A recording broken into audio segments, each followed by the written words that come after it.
Hey, welcome to the Harvesting Income channel. Today we're going to talk about IVVW, which is iShares S&P 500 BuyWrite ETF.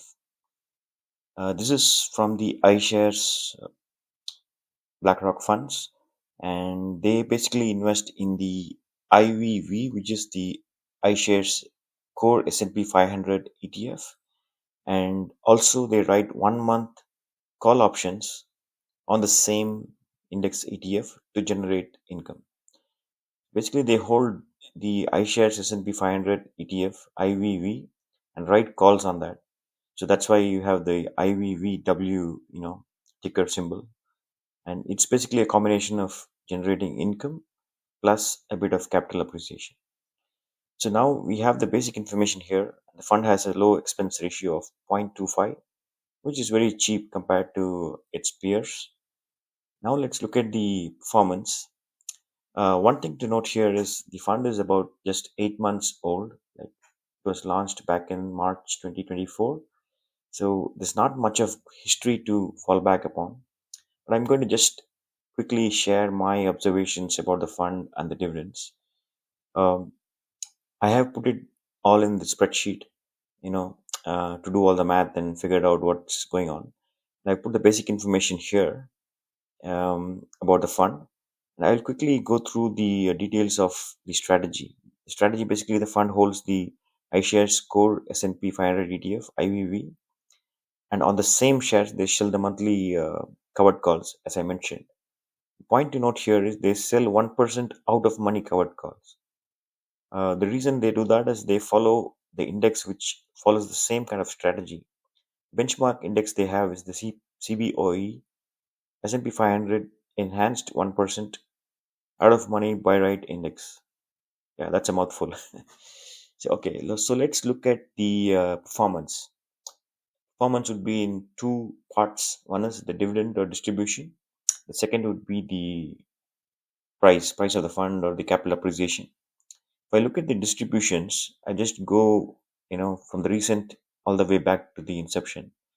Um, the dividends have been varying a lot. Every month it's different. Recently it has been 62 cents. Previous month it's $1.01, and so on. Like every month it keeps changing depending on the volatility and the amount of income generated.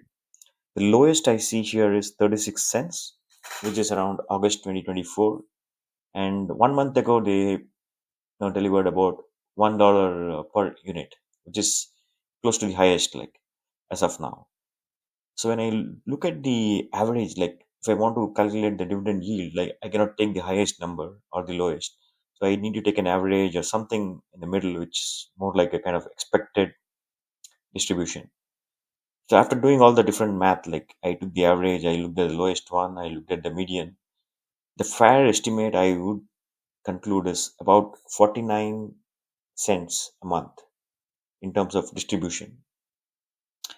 This is not financial advice or this is not recommendation. Please note that this is just my own analysis. It could be wrong, it could be right, and you never know. This is just a 8 month old fund, and based on the 0.49, dividend. If I multiply it by 12, analyze it, and divide it by the price, I get a fair yield of about 12%. So 12% is what we get in terms of dividend yield for a year. I mean, if we go by the dividend that we received so far and take a rough fair estimate of that. So we have the dividend part covered here. The yield is about 12%.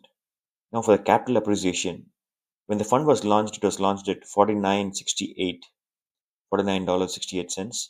Currently the price is 49.18. So here about you can see a 50-cent loss here. So basically they are losing 1%. So in terms of capital appreciation, they are making a loss of about 1%. So net net, when we look at the total returns, it's about 11%. 12 minus 1, it's about 11. So that's the total return we have as of now. So is it a good fund or not? No, that's the question that we are trying to address here. So far, based on the performance and based on how things are going, on the dividend part of it, it's performing pretty good. And on the capital appreciation front, um, probably not so good.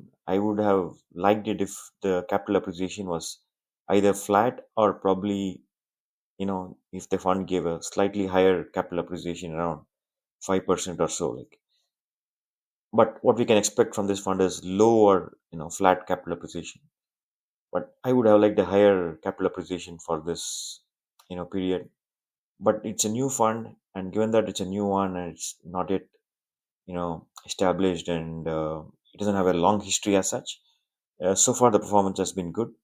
I would say this is a very good fund for someone looking for income investing. Um, it is something that can be a part of their main portfolio. However, for other types of investors, growth investors, or other styles of investors, this may not be a great pick. It could be a small part of the portfolio, but may not be the main core part of the fund. So yeah, so with that, I would say this is a good fund to consider in future. We will keep a track of it and look at the 1 year performance once they complete the 12 months. And yeah, so far I hope you liked what you watched in this video. If you have any questions, any comments, any suggestions, feel free to drop them below. I'll try to address and answer them as much as I can. And thanks for your time and thanks for watching Harvesting Income. Have a great day.